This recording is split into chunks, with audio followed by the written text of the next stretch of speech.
কাছমাৰী সোণাৰী গাঁও আমাৰ চাউলৰ কাৰ্ডৰ কাৰণে আমাৰ 3 মাহ 4 মাহ আগতে ৰেচন কাৰ্ডত নামটো আহিছে, লিষ্টত নামটো আহিছে। এই ৰেচন কাৰ্ডটো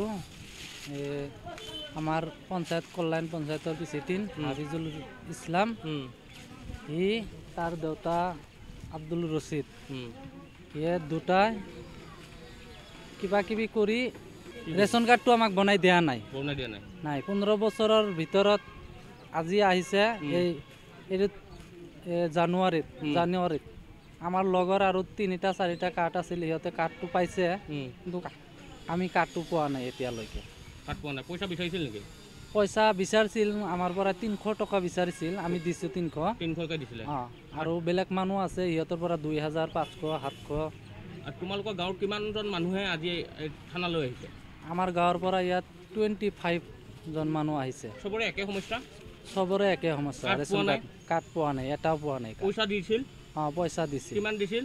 2000 500 700 1500 এনেকৈ দিছিল।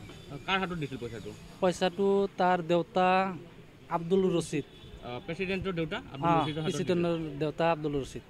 কি ক'ব চৰকাৰক? কি ক'ব? চৰকাৰক এইটোৱে আমাৰ আহ্বান, চৰকাৰে এইটো আমাক ন্যায় তদন্ত লাগে, আৰু যিমান শীঘ্ৰেই পাৰে আমাক ৰেচন কাৰ্ডটো বনাই দিব লাগে।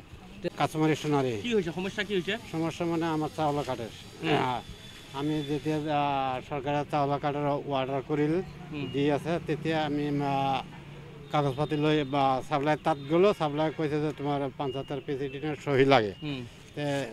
প্ৰেচিডেণ্টে ক'লোঁ, প্ৰেচিডেণ্টে কয় আমাৰ দেউতা আছে ডিলাৰ চলা, তাতে কাগজটো জমা কৰক, আমি একবাৰে সহি কৰিম। সেই